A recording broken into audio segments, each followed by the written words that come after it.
दोस्तों नमस्कार, स्वागत है आपका जायसवाल न्यूट्रिशन सबसे पहले सेहत में। दोस्तों आज जो बड़ी समस्या बनते जा रही है वह है हमारे घुटने के दर्द का, या कहें कि पूरे जोड़ों के दर्द। इसमें जो प्रमुख वजह है वह होती है लिगामेंट्स, सिनोवियल फ्लूइड्स और कार्टिलेज।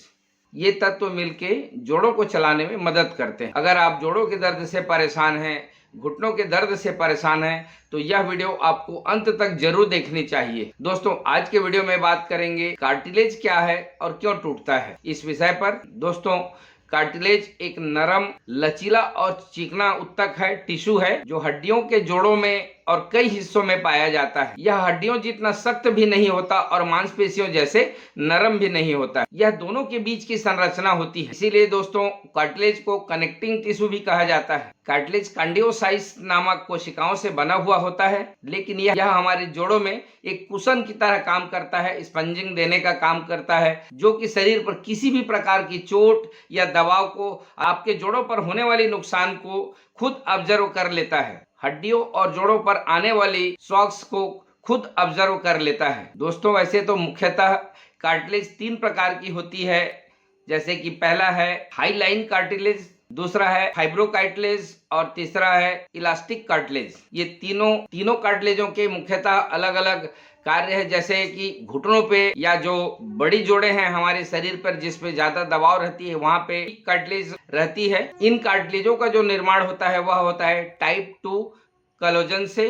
तो दोस्तों यह रही कार्टिलेज के बारे में थोड़ी सी जानकारी। अब देखते हैं कार्टिलेज की विशेषताओं को। दोस्तों कार्टिलेज ये हमारी जो लेग बोन है और ये ऊपर थाई बोन है, ये दोनों के बीच में एक कुशन के रूप में कार्य करती है, जो हमारे चलने फिरने उठने बैठने में मदद करती है। यहाँ पर जो कुशन होता है ये दोनों हड्डियों के बीच की जो अंतर है, ये बीच के जो गैप है उसमें कार्टिलेज होती है और सिनोवियल फ्लूइड्स होती है, जो हमारे चलने पे ये एक्टिव होती है। यह इन दोनों हड्डियों के दोनों सिरों को ढकने का काम करती है। यहीं पर ये दोनों ज्वाइंट के बीच में कुशन के तरह काम करती है। यह हमारे ज्वाइंट्स को स्मूथ मूवमेंट में मदद करती है, ताकि दोनों हड्डियां आपस में रगड़ ना खाएं। इसमें ब्लड सप्लाई बहुत ही कम होती है, इसलिए अगर किसी प्रकार की चोट हो या इसमें क्षरण हो तो यह धीरे धीरे ठीक होती है। दोस्तों कार्टिलेज हमारे शरीर को आकृति देने में, शेप देने में और सपोर्ट देने में मदद करती है। दोस्तों कार्टिलेज हमारे शरीर के सभी ज्वाइंट्स में मौजूद होती हैं।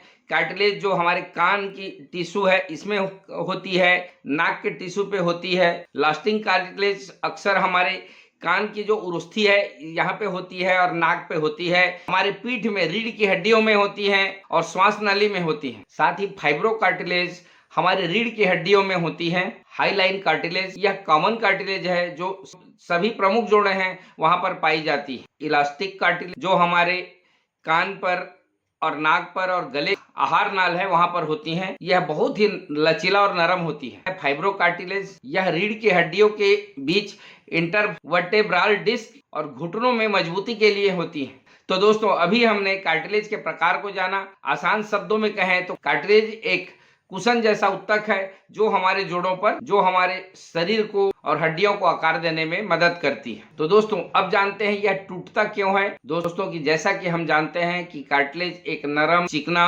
और लचीला उत्तक है और पूरे शरीर का वजन इसमें पड़ती है। हर मोमेंट पर इसकी गतिविधियां होती हैं, यह हमें स्मूथ मूवमेंट में मदद करती है। लेकिन यह शरीर पे ज्यादा अत्यधिक दबाव होने के कारण या अधिक मोटापे के कारण यह धीरे धीरे टूटने या घिसने लगती है, क्योंकि इसमें खून की सप्लाई बहुत ही नगण्य होती है, कम होती है, इसलिए यह खुद को आसानी से रिपेयर नहीं कर पाती है। इसके जो प्रमुख कारण है वह पहला है एजिंग, उम्र का बढ़ना। दोस्तों जैसे जैसे हमारी उम्र बढ़ते जाती, जब हम युवा होते हैं हमारी पूरी बॉडी एक्टिव रहती है और कोई भी कोशिका या उत्तक जल्दी से अपने आप को रिपेयर कर लेती है। लेकिन जैसे जैसे हमारी उम्र बढ़ते जाती है टिश्यूओं का घर्षण बढ़ता है और कार्टिलेज पतला और कमजोर होने लगता है। पतला और कमजोर होने के कारण यह टूट जाती है या घिस जाती है। दूसरा है चोट या दुर्घटना से। अकस्मात अगर हम दुर्घटना से ग्रसित होते हैं तो हमारे जो कार्टिलेज है वो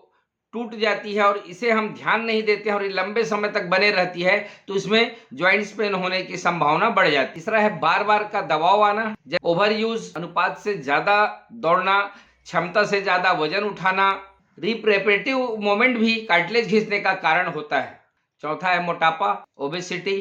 दोस्तों, एक औसत से ज्यादा वजन शरीर पे होता है तो इसका जो पूरा का पूरा भार हमारे घुटनों पर ही पड़ती है और घुटनों पर अत्यधिक दबाव के कारण कार्टिलेज के ऊपर आती है और कार्टिलेज घिस जाती है या फिर टूटने की स्थिति में आ जाती है।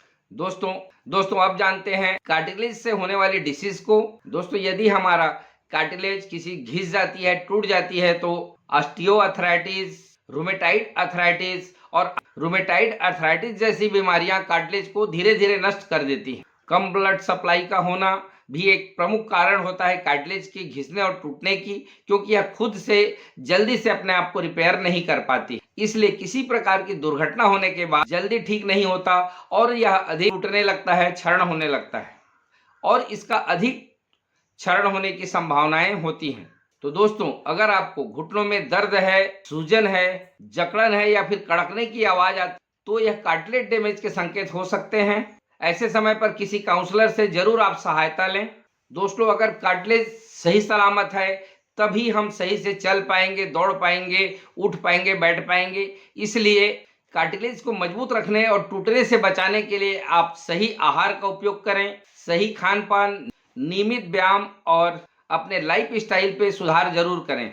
दोस्तों, कार्टिलेज की बचाव के लिए कुछ आहार टिप्स को भी जानते हैं, जैसे कि विटामिन सी से भरपूर फल सब्जियों का उपयोग करें, जैसे कि संतरा, नींबू, शिमला का मिर्च और अमरूद हमारे कार्टिलेज बनाने में मदद करते हैं। ओमेगा 3 फैटी एसिड के लिए हम मछलियां हैं जैसे टूना, सैल्मन, मैक्रेल और अलसी के बीज, अखरोट इत्यादि का उपयोग करके ओमेगा 3 से हम अपने इन्फ्लेमेशन को कम कर सकते हैं। कैल्शियम और विटामिन डी के लिए हम दूध, दही, पनीर, हरी पत्तेदार सब्जियां और धूप का सहारा ले सकते हैं, जिससे हमारे हड्डियां और जॉइंट्स मजबूत होते हैं। साथ ही हम प्रोटीन रिच डाइट लें, जैसे कि दालें हैं, चना है, सोयाबीन है, अंडा है, मछलियां हैं। यह हमारे कार्टिलेज के रिपेयर में सहायक होते हैं।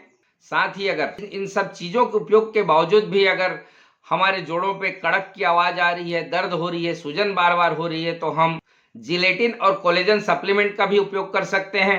यह कार्टिलेज की ताकत बढ़ाने में मदद करते हैं। इसके लिए दोस्तों, आप जरूर न्यूट्रिशन सलाहकार की या फिर काउंसलर संपर्क से लें। दोस्तों, अब हम जानते हैं कार्टिलेज को राहत देने वाले उन एक्सरसाइज के बारे में, जैसे कि लो इम्पैक्ट एक्सरसाइज करें, चलना, साइकिलिंग, तैराकी या फिर योगा, जो हमारे ज्वाइंट्स को दबाव डाले बिना कार्टिलेज को एक्टिव करते हैं। स्ट्रेचिंग और स्ट्रेंथिंग एक्सरसाइज को करें, जो जोड़ों के आसपास के मसल्स को मजबूत बनाते हैं, जिससे कि कार्टिलेज पर दबाव कम पड़ता है। साथ ही वेट कंट्रोल करें। दोस्तों, कार्टिलेज की टूटने की, घिसने की जो समस्या है उसमें या फिर कहें कि घुटने के दर्द का एक प्रमुख वजह होता है कि हमारा वजन बढ़ना, हमारा ओबेसिटिक हो जाना। जितना ज्यादा वजन होगा उतना ही ज्यादा दबाव हमारी हड्डियों पर पड़ेगी और इन जोड़ों पर जो दबाव है इसी कारण भी कार्टिलेज घिसती और टूटती है। दोस्तों, अंत में जानते हैं लाइफ स्टाइल और हैबिट्स को। दोस्तों, आप अपने कार्टिलेज टिश्यू को सही रखना चाहते हैं और जल्दी आने वाली ज्वाइंट्स पेन से बचना चाहते हैं तो आप स्मोकिंग है और एल्कोहलिंग को कम करें, क्योंकि ये हमारे कार्टिलेज रिपेयरिंग को स्लो कर देते हैं। दोस्तों, अपने ज्वाइंट्स को सेफ्टी रखें, अत्यधिक भार को अचानक से ना उठाएं। अकस्मात आपको उठाने की जरूरत पड़ती है तो आप घुटनों के बजाय अपने कमर का सहारा लें और खेलते समय प्रयास करें कि आप नी गार्ड का उपयोग करें। साथ ही दोस्तों, अगर किसी प्रकार की इंजुरी है, चोट लग गया है, इलाज तुरंत कराएं ताकि कार्टिलेज डैमेज से बचा जा सके। तो दोस्तों, इन सभी उपायों से कार्टिलेज मजबूत होता है और ज्वाइंट्स प्रॉब्लम की संभावनाएं बहुत हद तक कम हो जाती है। जैसा कि दोस्तों आप जानते हैं, अच्छा पोषण ही आपके स्वास्थ्य की कुंजी है। आप वैसा ही दिखते हैं जो आप अपने आहार में शामिल करते हैं। इसलिए आप प्रतिदिन ताजा और पौष्टिक आहार का चुनाव करें। आप स्वस्थ रहें, तंदुरुस्त रहें, जुड़े रहें जायसवाल न्यूट्रिशन सबसे पहले सेहत के साथ।